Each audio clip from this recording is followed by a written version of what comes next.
కొంతమందికి తెలుగులో మాట్లాడితే అదేదో న్యూనత, పాడితే కూడా అదేమో పాత సంగతే కదా అన్నట్టుగా కొంతమందికి ఆ జబ్బు ఈ మధ్యకాలంలో వ్యాపించింది.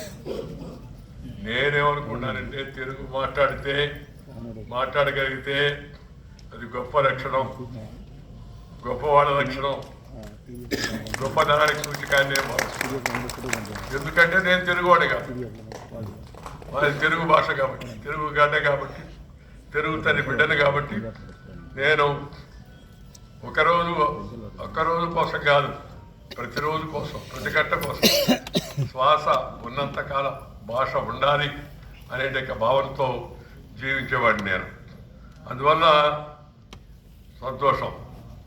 దాంతోపాటు ఈరోజు ఈ యొక్క కార్యక్రమానికి చొరవ తీసుకున్న శ్రీ పొట్టూరు హరికృష్ణ నేను అభినందిస్తున్నాను. మాతృభాష వికాసమే మానవ జాతి ప్రకాశం. మాతృభాష వికాసమే మానవ జాతికి ప్రకాశము అనే విషయాన్ని అందరూ గుర్తుపెట్టుకోవాలి. మిగతా జీవజాతుల మధ్య మనిషిని ఉన్నతంగా నిలిపింది ఈ భాష తప్పితే మరొకటి కాదు. ఇతర ప్రాణులకు మనకు తేడా భాష. భాషతో పాటు సంస్కృతి, సంస్కారం, సభ్యత, భవిష్యత్ తరాలకు చక్కగా అందజేయగల మంచి మార్గం సాహిత్యం. మన పాట కావచ్చు, పాట విన్నాం మనం ఇందాక, అమ్మాయి సౌమ్య అందంగా, ఎంతో ఆనందంగా. 2 పద్యం విన్నాం, పాట పద్యం. ఇప్పుడు మాట వింటున్నాం. అవకాశం ఉంటే తర్వాత ఆట కూడా ఉందేమో నాకైతే తెలవదు. తెలుగు మాట, తెలుగు పాట, తెలుగు పద్యం, తెలుగు నాటకం, ఇవన్నీ కూడా అద్భుతమైన ప్రక్రియలు. వాటిని పెంచి ప్రోత్సహించుకోవాల్సిన కర్తవ్యం మనందరి పైన ఉంది. ఈ భాషను భవిష్యత్ తరాలకు అందించే మార్గం ఏంటంటే అది సాహిత్యం. భాషతో పాటు సాహిత్యం. ఆ సాహిత్యాన్ని అందించే కవులు ఎవరైతే ఉన్నారో, రచయితలు ఎవరున్నారో వాళ్ళందరికీ కూడా నేను హృదయపూర్వక అభినందనలు తెలియజేస్తాను. చక్కటి పలుకుబడుల పిడుగులతో, నుడికారాల శుభపేరుతో విరజలుస్తున్న తెలుగు భాష నాది అని చెప్పుకోవడానికి నేను ఎప్పుడూ గర్విస్తూ ఉంటాను. ఎవరైనా నువ్వు అంటే తెలుగువాడిని, అంత గర్వంగా చెప్తాం. తెలుగువాడిని ప్రపంచ అమెరికపై భారతీయుడిగా, ప్రత్యేకించి తెలుగువాడిగా దక్కిన గుర్తింపు నాకెంతో ఆనందాన్ని, సాహిత్య సంతృప్తిని కలిగిస్తుంది. వెంకయ్యనాయుడు రాజ్యసభ చైర్మను, వెంకయ్యనాయుడు సెంట్రల్ మంత్రి, వెంకయ్యనాయుడు పార్లమెంటు తెలియను, వెంకయ్యనాయుడు ప్రతిపక్షంలో నాయకుడు, వీటన్నిటితో పాటు వాటన్నిటికన్నా ముఖ్యంగా వెంకయ్యనాయుడు తెలుగువాడు, తెలుగు భాష కోసం పనిచేస్తున్నవాడు అంటే ఎవరన్నా అది నేను గర్వకారణంగా భావిస్తూ ఉంటాను. మన భాషతోనే పని ఏమిటి? భవిష్యత్తు మారిపోతుంది, ఏఐ వస్తుంది, ఇప్పుడు ఆల్రెడీ సోషల్ మీడియా వచ్చింది, ఇంకెందుకు రాబోతుందని చాలామంది అంటున్నారు. సోషల్ మీడియా యాంటీ సోషల్ మీడియాగా తయారైంది. ఈ రేపు రాబోయే కృత్రిమ మేధస్సు కూడా ఏమని చెప్పబోతుందో మనకు తెలవదు. ఇందాకే ఒక 10 నిమిషాల ముందు దాని గురించి మాట్లాడాను నేను. అందుకని వివరంగా ఇక్కడ ఈ సందర్భంలో ఆ కృత్రిమ మేధస్సు గురించి నేను వివరంగా చెప్పడం లేదు. కృత్రిమ మేధస్సుకు నేను వ్యతిరేకం కాదు, కానీ ముందు కావాల్సింది మేధస్సు, దానికి కావాల్సిన ఛందస్సు, దానికి కావాల్సిన సంస్కారం, దాని మీద మమకారం ఉంటే ఆ తర్వాత ఆర్టిఫిషియల్ ఇంటెలిజెన్స్ అని పేరే అని పెట్టారు. ఒక రకంగా అర్థమైంది. ఆర్టిఫిషియల్ కృత్రిమైంది. కాబట్టి మనం అందరం కూడా రాబోయే రోజుల్లో ఈ కృత్రిమ మేధస్సు కలిగించే మంచి పరిణామాలను ఉపయోగించుకోవాలి. రాబోయే దుష్పరిణామాలను ఎదుర్కొని వాటికి విరుగుడు మార్గం ఏందో కూడా గమనించాల్సిన అవసరం ఉందని నేను భావిస్తున్నాను. ఈ భాష గురించి ఎందుకు నేను తపన పడుతున్నానంటే మన సంస్కృతి, మన సాంప్రదాయాలు, మన కట్టు, మన బొట్టు, మన కట్టుబాట్లు, అలాగే మన ఆట పాటలు, మన ఆటుపోటులు, మన వేడుకలు, మన వాడుకలు, మన సర్దుబాట్లు, మన దిద్దుబాట్లు, మన చెలిమి, మన కలిమి, మన విలువలు, మన సుగుణాలు, ఇలా ప్రతి ఒక్కటి కూడా భాషతోనే ముడిపడి ఉన్నాయి అనే విషయాన్ని దయచేసి అందరూ గుర్తించాల్సిన అవసరం ఉంది. ఒక మాటలో చెప్పాలంటే మన అస్తిత్వానికి సుస్థిరమైన కోట నిర్మించేది మన మాతృభాషే. మన భవిష్యత్ తరాలు అసలు ఎవర్రా, ఎవరయ్యా, ఎవరమ్మా అని అడిగినప్పుడు దానికి మొదటి సమాధానం మనం చెప్పాల్సింది నేను తెలుగు వాడిని, తెలుగింటి అమ్మాయిని అని చెప్పుకోవడానికి అందరూ సగర్వపడాలి. ఒకప్పటి కాలగమనంలో ఇప్పటికే అంతరించిన ఎన్నో భాషలు, ఎన్నో సంస్కృతులు, జాతుల చరిత్రల నుంచి అయినా మనం నేర్చుకోవాల్సి ఉంది. భాషలు అంతరించిపోతా ఉన్నాయి. ప్రపంచంలో చాలా భాషలు మర్చిపోతా ఉన్నారు. సామ్రాజ్యవాద కాంక్ష మెరిగి కొందరు రాజ్యాధికారం తీసుకొని వాళ్ళ భాషను మిగతా వాళ్ళ మీద రుద్దారు, రుద్దుతున్నారు. ఇప్పుడు రుద్దే ప్రయత్నం కూడా చేస్తున్నారు. ఇప్పటికి కూడా ఇంకా ఆయన అమెరికా అధ్యక్షుడు అన్నాడు, నాకు కొద్దిగా ఆ దీవి మీద మోజు పడింది. నేను కొత్తగా దీవి మీద మోజు పడ్డా నిన్న ఎవరన్నా పెళ్లి గురించి చెప్తుంటారు. నాకు అమ్మాయి అంటే కొద్దిగా మోజుగా ఉంది, చూసుకొని మంచి చెడు మాడుకొని పెద్దలతో సంప్రదించుకొని పెళ్లి చేసుకుంటారు. ఈయనేదో నాకు ఆ దీవి మీద మనసు పడింది, ఈ వెనిజులాను ఆల్రెడీ తీసేసుకున్నాను, ఇంకా దాన్ని కూడా నేను దృష్టి పెడుతున్నాను, ఇంకేదో రకరకాలుగా మాట్లాడుతాను. అదొక ఆ సామ్రాజ్యవాద ప్రవృత్తికి అదొక చిహ్నం అని చెప్పి నేను భావిస్తున్నాను.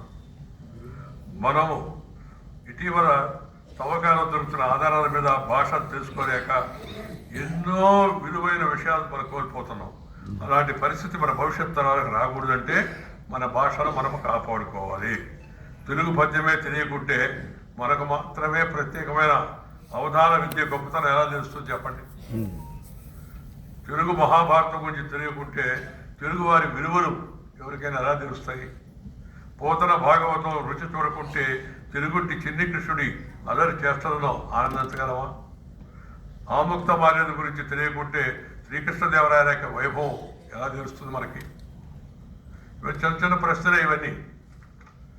అన్నమయ్య, రామదాసు, త్యాగయ్య, క్షేత్రయ్య ఇలాంటి వారి కీర్తనలు తెలియకపోతే తెలుగు నేల మీద విరాజిల్లుతున్న భగవంతుడి లీలా విలాసం ఎలా తెలుస్తుంది? విశ్వనాథ కిన్నెర సారి పాటల గురించి తెలియకుంటే తెలుగుంటి ఆడకథలు, సూడాలు ఎలా తెలుస్తాయి చెప్పండి? రాజశేఖర చరిత్రను తెలియకుంటే కందుకూరి వీరేశలింగం పంతులు గారి యొక్క ఆకాంక్షించిన సామాజిక మార్పు ఎలా సాధ్యం అవుతుంది? ఇలా భవిష్యత్తును తెలియజేసే క్రాంతదర్శి, గతాన్ని చూపిస్తూ జాగ్రత్తలు చెప్పి మార్గదర్శకంగా మనకు ఉండేది మన సాహిత్యమే అని చెప్పడంలో ఎలాంటి సందేహం లేదు. అందుకని తెలుగు సాహిత్యాన్ని ప్రోత్సహించండి, ఆ తర్వాత భారతీయ సాహిత్యాన్ని ప్రోత్సహించండి, తెలుగు భాషను కాపాడుకోండి, అలాగే భారతీయ భాషలను అన్నిటిని కూడా అలవాటు చేసుకోండి. మన చరిత్రను మనం కాపాడుకోకపోతే భవిష్యత్తులో మన వైభవాన్ని గురించి తెలియని వారు ఎవరో లోకుగా చరిత్ర చెప్తే మనం ఏం చేయాలని చెప్పండి? వాడు ఎవరు? వాడి గొప్పతనం పరిపాలించాడు కాబట్టి అలెగ్జాండర్ ది గ్రేట్ అన్నాడు. ఎవరి గ్రేటు? అల్లూరు సీతారామరాజు గ్రేట్ అని, ఛత్రపతి శివాజీ మహారాజ్ గ్రేట్ అని, రాణా ప్రతాప్ గ్రేట్ అని, కొమరం భీం గ్రేట్ అని మనమే మాట్లాడకపోతే, మన చరిత్రలో సాహిత్యంలో లేకపోతే ఇంకెవరో చెప్తారని అనుకుంటాం చెప్పండి? స్వార్థం పెరిగిపోతున్నా, సంకుచితంగా తయారవుతున్నట్టే ఇతడంలో. అందువల్ల దయచేసి ఆత్మనిర్భరతో కొట్టుపడకుండా ఉండాలంటే మన సాహిత్యాన్ని మనం కాపాడుకోవాలి, మన భాషను మనం కాపాడుకోవాలి. భాషను కాపాడుకోవాలంటే పెద్దగా కష్టపడాల్సిన పని లేదు. పరీక్షలో 100 మార్కులు అవసరం లేదు, పుంకాలుగా సాహిత్యాన్ని రాయాల్సిన అవసరం లేదు. అవసరం లేని చోట కూడా మన భాషను ఇరికించే ప్రయత్నాలు చేయాల్సిన అవసరం లేదు. మరి ఏం కావాలా? మన నాలుగుల మీద భాషను భరించుకోగలిగితే చాలు. నీకు నాలుగు ఉందా? ఉంటే భాష మన భాష మాట్లాడు. నీకు నాలుగు ఉంటే మన భాష మాట్లాడు. పరాయి భాష నేర్చుకోవద్దు నేను చెప్పరా, కానీ ముందు అసలు భాష అమ్మ భాషను అందరం స్వాగతిద్దాం, గౌరవిద్దాం. దాంట్లో మనం మన రచనలు కొనసాగిద్దాం, మన ఆలోచనలు కొనసాగిద్దాం, మన మాటలు కొనసాగిద్దాం, మన పాటలు కొనసాగిద్దాం. మరి మనం మన పిల్లలకు 4 మాటలు తెలుగులో నేర్పించాలి. తెలుగులో మాట్లాడడం అలవాటు చేయాలి. తెలుగు మాట్లాడడం గొప్ప అనే విషయాన్ని వాళ్ళకి తెలియజెప్పాలి. అసలు భాష బతికేది ఎవరి ద్వారా తెలుసా? భాషావేత్తలు, సాహితీవేత్తలు కాదు. వారి రచనల ద్వారా భాష భవిష్యత్ కోసం భద్రం అవుతుంది. అంతవరకే వీధుల్లో పూలు కూరగాయలు అమ్ముకునే వాళ్ళు, పొలాల్లో పనిచేసుకునే గ్రామీణులు, సాంప్రదాయాలకు పాటలు కట్టిన జానపదులు, అన్నింటికి మించిన కళాకారులు, వీళ్ళందరి చేతుల్లో భాష భవిష్యత్ తరాలు చేరుతుంది. అందువల్ల అలాంటి వాడు కూడా మనం అంతా ప్రోత్సహించుకోవాల్సిన అవసరం. వారి నుంచి స్ఫూర్తి పొంది సాహిత్యం ద్వారా కూడా భాష, తద్వారా సంస్కృతి వెలుగుల్లోకి వస్తాయి. ముఖ్యంగా మాటల పుట్టుకే భాషకు జీవకరణ. ఈరోజు చాలామంది రాస్తున్నప్పటికీ వారికి పర్యాయ పదాలు, నానార్థాలు వంటి వారి మీద అవగాహన లేకపోవడం వలన ఆయా రాతలు రసవత్తరం కాలేకపోతున్నాయి. వారి సాహిత్యంలో గొప్ప ఆలోచనలు ఉన్నప్పటికీ రసస్ఫూర్తి కొరవడి రుచించడం తగ్గిపోతాం. ఈ పరిస్థితి మారాలి. రచనల్లో భాషా విశేషాలకు పెద్దపీట వేయాలి. సాహిత్యం అంటే అందరికీ అర్థమయ్యేది మాత్రమే కాదు, అర్థం చేసుకోవాలన్న తపనను కలిగించేది, రగిలించేది కూడా కావాలి. భాష సామాన్యులకు సైతం చేరాలనేది మన పెద్దల యొక్క ఆకాంక్ష. అయితే మనం ఆ విషయాన్ని అర్థం చేసుకోవడంలోనే సఫలం కాగలిగామా అనే విషయాన్ని మనం వేరే చేసుకోవాలి. భాషాభివృద్ధి అంటే ఇప్పుడు ఉన్నదానికంటే ఉన్నతంగా ఎదగడమే తప్ప అదేమిటో కూడా తెలియని ఆ తరంలోకి మనం వెళ్ళిపోవడం కాదు. శ్రీ గుడుగు రామ్మూర్తి పంతులు గారు, శ్రీ కాళోజీ నారాయణరావు లాంటి వారు సామాన్యులకు సైతం భాష అందుబాటులో ఉండాలని ఆకాంక్షించారు. ఆ క్రమంలో ఆధునిక భాష అందరి భాషగా మారింది. అయితే మనదైన సాహిత్యానికి మాత్రం దూరం అయిపోతున్నాం. మన పద్యాలను అర్థం చేసుకునే పరిస్థితులు మనం లేవు. ఒకప్పుడు గ్రామాల్లో నిరక్షరాస్యులు సైతం మహాభారత పద్యాలను అనర్గళంగా చెప్పేవాళ్ళు. మీకు ఆశ్చర్యం కావాలంటే ఊళ్ళో కనుక్కోండి. నిరక్షరాస్యులు మా ఊరిలో సొంతంగా నేను చూశాను. మా బంధువుల్లో కూడా 10వ తరగతి కూడా చదవని వాళ్ళు అద్భుతంగా పద్యాలు పాడేవాళ్ళు. ఆ రోజుల్లో ఎక్కడికి పోయింది, ఎందుకు పోయింది, ఎందుకు వెనకబడిపోయాం మనం, ఎందుకు అలవాటు మనం దూరం చేసుకున్నాం అనే విషయాన్ని అర్థం చేసుకోవాలి. ఇప్పుడు డిగ్రీలు చేతిలో ఉన్నప్పటికీ కూడా తప్పులు లేకుండా రాయగలిగే వారి సంఖ్య ఎంత ఉందో చెప్పాలి. ముఖ్యంగా అంతర్జాలంలో భాషను చూస్తుంటే నా ఆందోళన రెట్టిపోతుంది. ఒక పద్ధతి లేకుండా, కానీ పదాలకు కనీసం అర్థం తెలియకుండా ఏమి రాస్తున్నామన్న స్పృహ కూడా లేకుండా కొందరు రాస్తున్నారు. యాంత్రిక అనువాదం వాడుతున్నారని అర్థం అవుతుంది. కొంతమందికి అర్థం కాకపోతే ఏంటని గూగుల్ చూస్తారు. అది మిషన్ చెప్తుంది. మిషన్ అని చెప్తుందో మనకు తెలుసు. మానవ మేధస్సు ఉపయోగించుకొని మన భాషను మనం అభివృద్ధి చేసుకోవాలి. దానికి ఎంతో పెద్ద పని. మన అడిగా సార్ భాషను రక్షించుకోవాలంటే ఏం చేయాలి సార్ అన్న, భాషలో మాట్లాడని చెప్పి ఇప్పుడు అడిగా దేశభక్తి అంటే ఏం సార్, నీ పని నువ్వు చేసుకోవాలి చెప్పి. ఎవరి పని వాడు చేస్తే అంతకన్నా దేశభక్తి ఇంకేం చెప్పండి. ఎవరి పని వాడు ఆ పనులన్నీ ఏమి చెప్పాలి. అన్ని పనులు ఎవరి పని వాడు చేస్తే ఇంకా అంతకన్నా దేశభక్తి ఇంకే ఉంటుంది. చెట్లు పెంచేవాడు చెట్లు నాటేవాడు చెట్లు, వరి వేసేవాడు వరిని పెంచేవాడు వరిని పెంచి, కోత కోసి ఇంటికి తెచ్చి వండేవాడు వండి ఎవరి పని వాడు చేస్తున్నారు. ఇంకా అలా సైంటిస్టులు కావచ్చు, ఇంకా మేధావులు కావచ్చు, ఇతర గొప్పవాళ్ళందరూ కూడా ఎవరి పని వాళ్ళు మంచిగా అండర్లైన్ మంచిగా చేస్తే అదే దేశభక్తి అవుతుంది. ఒక సమగ్రమైన భాషా విధానాన్ని మనం నిజంగా రూపొందించుకోవాల్సిన అవసరం ఎంత ఉంది. భాషకు వ్యాకరణం అత్యంత ఆవశ్యకం. వ్యాకరణానికి దూరమైన భాష ఆత్మ లేని శరీరం లాంటిది. ఒక విధంగా భాషలు పేలవంగా తయారు కావడానికి కనీసం తెలుగు పదాలకు అర్థం చేసుకునే పరిస్థితుల్లో ఈ తరాలు ఉండడానికి కారణం వ్యాకరణానికి దూరంగా ఉండడమే అని నేను భావిస్తున్నాను. రచయితల సభ కాబట్టి, మాతృభాష దినోత్సవం కాబట్టి ఈ విషయాలు నేను చెప్తూ ఉన్నాను. ప్రపంచవ్యాప్తంగా అనేక తెలుగు సంస్థలు ఉన్నాయి. వీరంతా మాతృభాషను కాపాడుకోవడానికి ఏదో రకంగా సేవ చేస్తున్నారు. అయినప్పటికీ సమస్య ప్రపంచ స్థాయిలో లేదు, దేశ స్థాయిలో లేదు. సమస్య క్షేత్రస్థాయిలో ఇంట్లో ఉంది సమస్య. ఇంట్లోనే అమ్మలు, తండ్రులు పిల్లల్ని నాన్న మమ్మీ అను, డాడీ అను. ఈ మమ్మీ డాడీ బీడీ జాడీ కేడీ ఎందుకు నాకెందుకు అర్థం కావడం. సమస్య అక్కడ ఉంది, అసలు సమస్య అక్కడ ఉంది. అది మారకపోతే ఫ్యాషన్ కాదేమో అన్నట్టు. నేను అందుకు చెప్తున్నాను, ఇంటిలో, వీధిలో, గుడిలో, బడిలో అమ్మ ఒడిలో నుంచి వచ్చిన భాషను మాట్లాడండి. భాష పోతే శ్వాస పోద్ది, శ్వాస పోతే అక్కడికి చేరుతాం. నీ అడ్రస్ పోద్ది. శ్వాస పోతే నీ భాష పోతే నీ అడ్రస్ పోద్ది. నువ్వెవరో కూడా తెలవదు. అందువల్ల తల్లిదండ్రులు మమకారం చూపించకపోతే పిల్లలకి అది ఎలా చేరుతుంది? ఇంగ్లీష్ మీడియం అని గొప్పగా చెప్తారు, మీడియం చదవకపోతేనే చదవకపోతే పైకి పోవేమో. నేను తరచుగా చెప్తాను ఈ మధ్య, కావాలని అందరికి అర్థం కావాలి. ఆ మధ్య ఒక్కరోడు నాడు మీరు చెప్తుంటే చాలా బాగుంది సార్, కానీ అది మీడియం చదవకపోతే పైకి పోలేము సార్ అని నేను వాడికి చెప్పాను. నేను నిన్ననే దేవుడితో నేను ఐఎస్డి చేసి మాట్లాడాను. అడిగాను ఆయన్ని, ఏమయ్యా నీ దగ్గర రావాలంటే ఇంగ్లీష్ కూడా చదువుకొని ఉండాలా అని. ఆయన చెప్పాడు అదేం లేదు, ఎక్స్పైరీ డేట్ అయిపోతే ఎవరికైనా ఆటోమేటిక్గా ఇష్టపడా లేకపోతే తీసుకొచ్చేస్తారు ఆటోమేటిక్గా. అడగరు, అక్కడ గేట్ కార్డ్ ఏమి అడగరు, నువ్వు ఆ మీడియమా ఈ మీడియం అని. అందరికి ఒకే మీడియం. లోపలికి వాళ్ళు పుణ్యాలు వాళ్ళ పాపాలను బట్టి లోపలికి వస్తారు, లోపలికి పెడతారు, లోపలికి స్వాగతిస్తారని చెప్పాను నేను. అందువల్ల పైకంటే నా కుర్రాడు నాడు సార్ మీరు చమత్కారంగా మాట్లాడతారు సార్. నేను చెప్పాను, నీకు అర్థమయ్యేది చెప్పమంటావా? చెప్పు. భారతదేశ రాష్ట్రపతి ఇంగ్లీష్ కూడా చదువుకోదా? రాష్ట్రపతి అయింది కదా. ఇంతకుముందు రాష్ట్రపతి రామ్నాథ్ కోవింద్ ఇంగ్లీష్ కూడా చదువుకోదా? రాష్ట్రపతి అయ్యాడు కదా. వీధి బళ్ళు చదువుకున్న వెంకయ్య నాయుడు భారతదేశానికి రెండవ అత్యున్నత ప్రధాన రాజ్యసభ చైర్మన్ అయ్యాడు కదా. నేను ఇంగ్లీష్ కూడా చదువుకోలేదే. సుప్రీంకోర్టు ప్రధాన న్యాయమూర్తి మన తెలుగోడు మన వెంకటరమణ టెక్క మరి శ్రీ నూతనపాటి వెంకటరమణ గారు ఆయన స్వయంగా రాశాడు, నేను మాతృభాషలో చదువుకున్నాను అని. అందరూ మాతృభాష చదువుకున్నాడు చిన్నప్పుడు. ఆ అబ్దుల్ కలాం గారు చెప్పారు, నేను మాతృభాష చదువుకున్నాను అందుకే అక్కడ దాకా చేరాను. సైంటిస్ట్ ఆయన మాతృభాష చదువుకుంటే. అందువల్ల దయచేసి అందరూ కూడా మాతృభాష బోధనను పిల్లలకు ప్రోత్సహించండి. మీ పిల్లలకు మాతృభాష నేర్పించండి. తల్లిదండ్రులు దయచేసి దీన్ని అర్థం చేసుకోండి.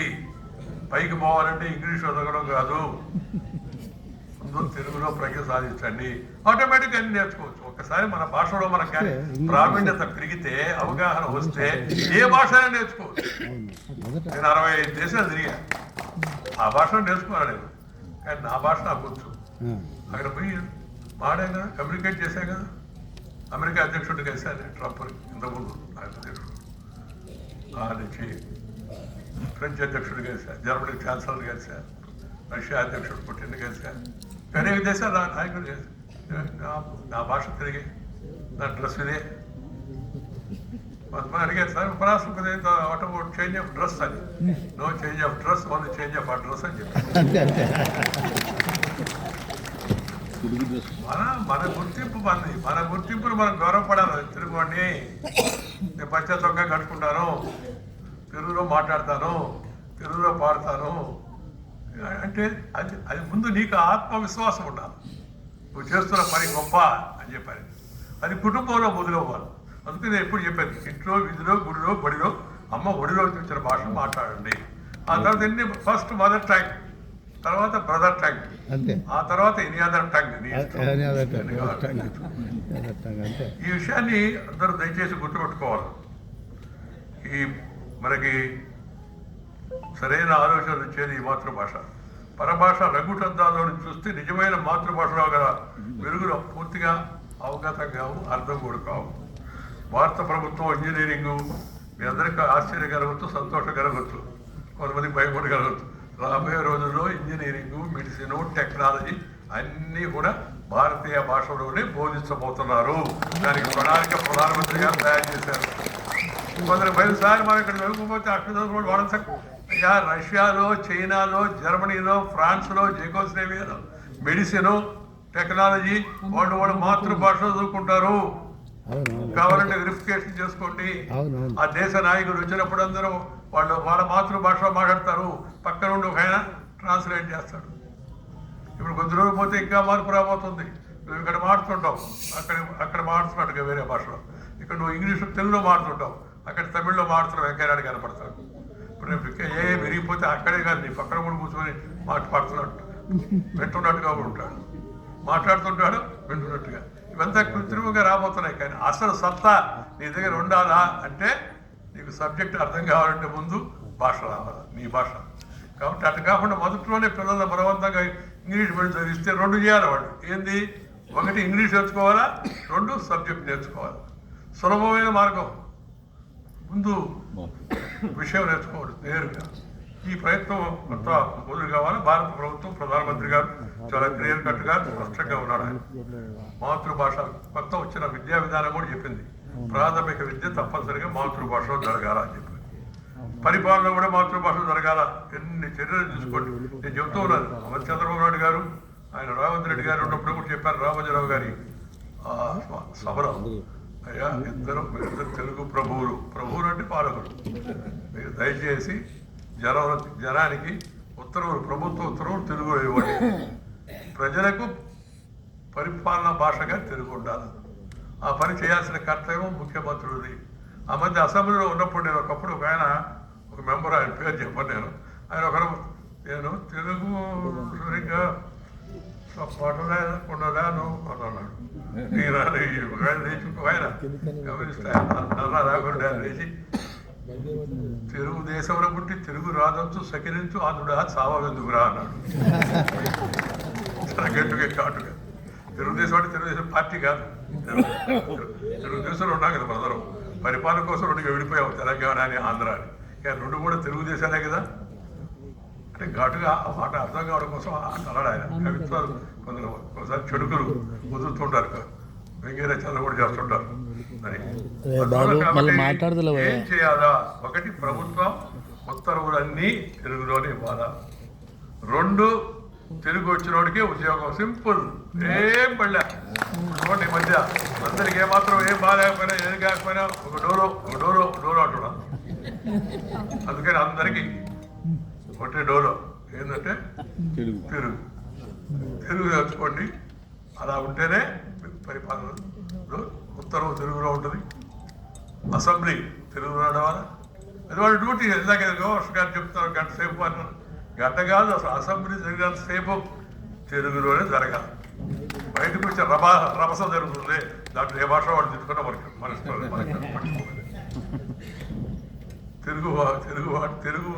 తెలుగు అసెంబ్లీ తెలుగులోనే జరగాల,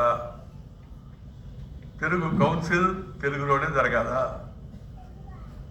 ప్రభుత్వంలో ఉద్యోగాలు తెలుగు వచ్చినోడికే ఇవ్వాలా. కొన్ని కేటగిరీ ఐఏఎస్ ఐపీఎస్ గురించి నేను మాట్లాడాలి, అవి ఆల్ ఇండియా సర్వీస్. నేను మాట్లాడుతుంది రాష్ట్ర సర్వీసుల గురించి. తెలుగు వస్తేనే నీకు ఉద్యోగం అనండి. చిట్కా, అన్ని జబ్బులకు డోరు అన్నట్టుగా అన్ని జబ్బులకి మాత్రం అది ఒకటే, తెలుగు వస్తే కొద్దిగా అందరూ పుస్తకాలు చదువుతారు, తెలుగు పండితుల కోసం చదువుతారు. ఇంట్లో కూడా అడుగుతామ్మా తెలుగులో చెప్పమ్మా, తెలుగులో ఎందుకు అది రావాలంటే ఇది ఉండాలి, ఉద్యోగం రావాలి. కాబట్టి దానికి ఆ మాత్ర అన్నిటికీ చిన్నప్పుడు అందరికి కస్తూరి మాత్ర వేసేవాడు, ఇది కూడా అలాంటిది.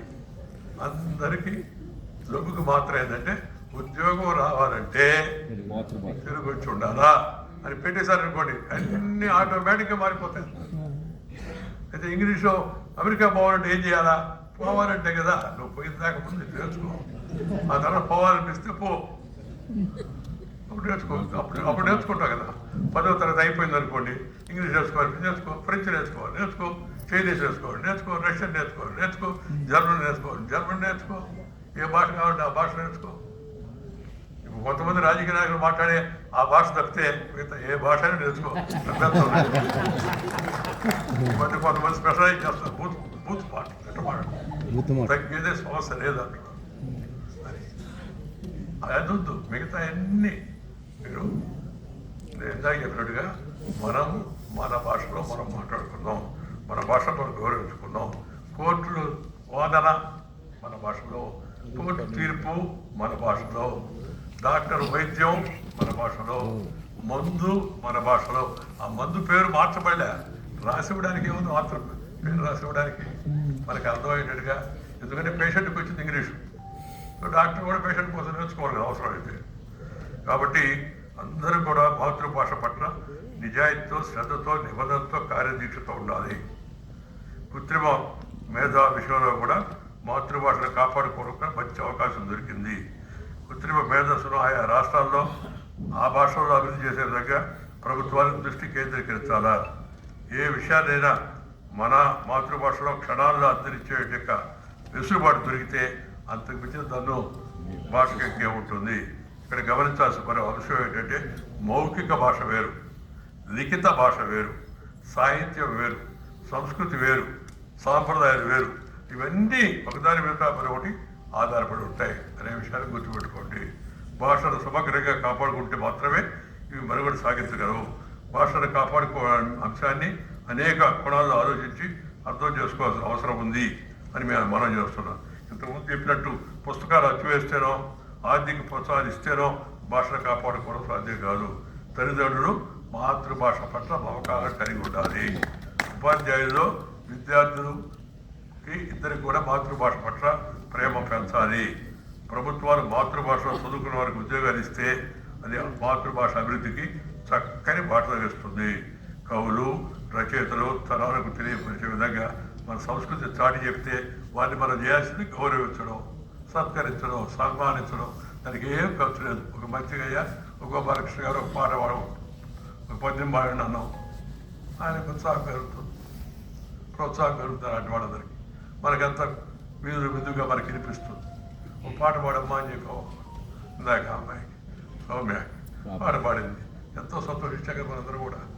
అది అందుకని మనకు ప్రోత్సహించాల్సిందంటే మన భాషలో ఉన్నట్టు సంగీతాన్ని, మన భాషలో ఉన్న నాటకాలని, మన భాషలో ఉన్నట్టు రచనల్ని, వీటిని మనం ప్రోత్సహించుకోగలిగితే ఆటోమేటిక్గా మనం చెప్పాల్సిన అవసరం లేకుండా మన పునాదుల మీద మన భాషలో సంస్కృతులు ఇవన్నీ కూడా గట్టిగా నిలుస్తాయి. ఈ అంతర్జాతీయ మాతృభాష దినోత్సవ సందర్భంగా మనందరం ఆ పని చేయాలి. ఇందాక వస్తుంటే ఒక ఆమె మాట్లాడేది, చెప్పేది ముగిస్తాను. ఎందరో మహానుభావులు పుట్టిన పురిటిగడ్డ తెలుగు నేల, జిహ్వ చాపల్యాన్ని ప్రేరేపించే జీవగడ్డ కూడా, చావదుంపల వేపుడు చంపకమాల, పద్యమును చూడు ఉత్తేజపరుచు ఉరవచారు, ఉత్పలమాల సొగసు కోరు, ఆంధ్రులు అతిశయం ఆవకాయ, అతిశయోక్తి అలంకారమాయే, చింత చిగురు పప్పు అంటే సందులు చమత్కారాలు, కందపచ్చని కూర కోరిన కంద పద్యాలు, మంచి సువాసనల పేరు నీ ఆనే కాదు ఇవన్నీ చర్చిస్తున్నారు. ఇంతటి మహాభిచారమైన చేయడానికి కొంతమంది సిద్ధమవుతారనే విషయం మనకు అర్థమవుతుంది. వాళ్ళు ఎవరు ఏ పార్టీ గురించి మాట్లాడారు, దేవుడి విషయంలో కూడా చేస్తే దొరికితే ఛాన్స్ దొరికితే దేవుడు కూడా తీసుకెళ్ళిపోతారు. దైవత్వం రాదు, దాంతో పాటు బొమ్మ తీసుకెళ్తే. చింత చిగురు పప్పు అంటే సొద్దుల చమత్కారం, కందపచ్చని కూర కూరిన పద్యం, మంచి సువాసనలనే పేరు నెయ్యి, సువర్ణ దీర్ఘ సంధి, గుమ్మడికాయ పులుసు గుణసంధి, వన్నె పదివ కానీ మామిడికాయ పచ్చడి, మృదుమధుర కృష్ణశాస్త్రి సాహితీ, నాషాణాలకు ఎక్కే ఆవబెట్టిన పనస పొట్టు కూర, నెత్తురు పులకించే శ్రీశ్రీ కవితల దొంతాలు, అతి మధురమైన అల్లం పచ్చడి, అలసాని పెద్దల పాండితి బహు చక్కని మెంతి చారు, తెనాలి రామకృష్ణుడి కథలే వేరు, తీయని గడ్డ పెరుగు, తేట తిరుగు దొంతర మెరుగు, నానావిధ రుచుల మేడవింపు, కోనసీమ అందాలు, కిందరసాని వయ్యారాలు, ఎంకి వంపు సొప్పులు, తెలంగాణ జానపదాలు, రాయలసీమ రత్నాలు, కృష్ణానది గోదావరి గెలగలలు, సాగర సంగమాలు, బుర్రకథ గానాలు, నా తెలుగు గడ్డన కాక ఇంకెక్కడ దొరుకును అని రాసిందో కాక నిజంగా చేతులెత్తి నమస్కరిస్తున్నాను. ఇలా మన గ్రామీణ ప్రజలకు కూడా అర్థమయ్యే విధంగా మనం వాడుకున్న మనకి ఇష్టమైన వాటిని మేళవించి రాసి అలాంటి రచనల పట్ల మనకు ఆసక్తి కలిగించినట్టుగా వారిని మనం అభినందించాల్సిన అవసరం ఎంతో ఉంది. కాబట్టి మీరు కూడా చక్కగానే రచనలు చేయండి, జనానికి అర్థమయ్యే రచనలు చేయండి, జనానికి మార్గదర్శనం చేసే రచనలు చేయండి, సమాజంలో ఈ మధ్య వస్తున్న దుష్కృత్యాలకు వ్యతిరేకంగా రచనలు చేయండి. ఆ విధంగా చేస్తే పత్రిక తీస్తే భయం. 7 సంవత్సరాల అమ్మాయి పైన బలత్కారం, ఆ తర్వాత అత్యాచారం, ముందు అత్యాచారం, ఆ తర్వాత అత్యాచారం, స్నేహితుడి దగ్గర తీసుకెళ్ళడం అమ్మాయిని, వారు ముగ్గురు స్నేహితుడు కలిపి ఆ అమ్మాయిని బలవంతంగా చేసి చంపేశారు. తర్వాత ముందు చేసే పాపం దాన్ని కప్పించుకోవడం కోసం నేను ఈ న్యూస్ ఈ వార్తలు చెప్పి మిమ్మల్ని భయపడదలుచుకోరా, కానీ పత్రికలు వస్తున్నాయి ఎక్కడెక్కడ. సమాజం ఎటుపోతుంది, సమాజానికి మార్గదర్శనం చేసే వ్యక్తులు నడుము బిగించాల్సిన అవసరం ఎంతో కూడా ఉంది. వాళ్ళ పెద్దలు ఒకప్పుడు మన పెద్దలు చెప్తే ఆ పెద్దల మాట కానీ పెద్దలు వినేదేవాడు. తల్లిదండ్రులతో మాడితే మంచి మాట తెలుస్తాయి. తల్లిదండ్రులు వాళ్ళ బిజీలో వాళ్ళు ఉంటారు, వాళ్ళ టీవీ ఛానల్ వేరు, సీరియల్ వేరు, వీడు టీవీ వేరు, వీడు చూసుకుంటూ ఉంటాడు. అదే టెక్నాలజీ సీరియల్ గూగుల్ సొంత ఆలోచన ఉండదు వాడికి. తొమ్మలపురం కళాక్షేత్రం నుంచి మొగల్రాజపురం ఎంత దూరం అంటే కొద్ది రోజులు ఉంటే కుర్ర ఆలోచన మానేస్తే పెళ్ళైందని మీ ఆవిడ పేరు గూగుల్ చూసి చెప్తాడు. కరెక్ట్గా చెప్తుంది గూగుల్ మిషన్ కూడా గూగుల్ చూడాల్సి ఉంది. Machine can go wrong. మనము మన సొంత ఆలోచనలు పెంచుకోవాలి. మనము మన పిల్లలకు సరైన మార్గదర్శకంతో రచన చేయాలి. పత్రికల్లో హెడ్డింగ్లు పెడుతుంటారు ఒక్కోసారి. మన హెడ్ లైన్ మనకి డెడ్ లైన్ అనేట్టుగా మన సంస్కృతిని, మన సభ్యతను, మన సంస్కారాన్ని, మన పద్ధతులను ప్రోత్సహించే విధంగా రచనలు ఉండాలి. పత్రికల విధంగా హెడ్డింగ్లు పెట్టాలి. సోషల్ మీడియాలో కూడా చూస్తున్నాం మనం అంతా. ఇప్పుడు ఏదైనా యూట్యూబ్లో వస్తుంది, పైన పటారం రోడ్డు రొటారం అన్నట్టుగా పైన ఏమో అది ఉంటుంది, లోపల చూస్తే అది ఉండదు, దాని సంగతే ఉండదు, అసలు ప్రస్తావన కూడా ఉండదు. హెడ్డింగ్ చూడగానే ఓపెన్ చేసామని అయిపోయి అకౌంట్, ఈ అకౌంట్ కౌంట్ అయిపోయింది. నాకేం చెప్పు, కొన్ని ఛానల్ పెడుతుంటారు సరే, ఇన్ని కోట్ల మంది ఫాలోయర్స్ కలిగిన ఫలాన్ టీవీ మాదిరి ఎవరి వాళ్ళు వాళ్ళందరూ చెప్పిన ఎన్ని కరెక్ట్గా వింటే అంత జనాభా, ప్రపంచ జనాభా సరిపోయేంత ఉండదు. మన తెలుగు కొంతమంది యూట్యూబర్స్ పెడుతున్నారు ప్రచారం వింటే ఈ వీడియోస్ మా యొక్క ఫాలోయర్స్ ఎంతమంది. నాకు తెలిసి దేశ జనాభా 143 కోట్లే, కానీ వీడు చెప్పిన లెక్కల ప్రకారం చూస్తే 600 కోట్లు 500 కోట్లు అయ్యేట్టుగా ఉంది.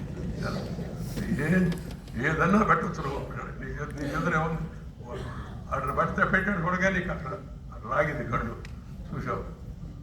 ఈ పరిస్థితి నుంచి మనం మంచి మహాభారతం, రామాయణం, భగవద్గీత లేదా ఏమని పాత రోజులు ఆ బాలమిత్ర, చందమామ పత్రికల కోసం అందరూ ఎదురు చూసేవాడు. రాగానే ఎప్పుడు వస్తుందా చందమామ, ఎప్పుడు వస్తుందా బాలమిత్ర అని.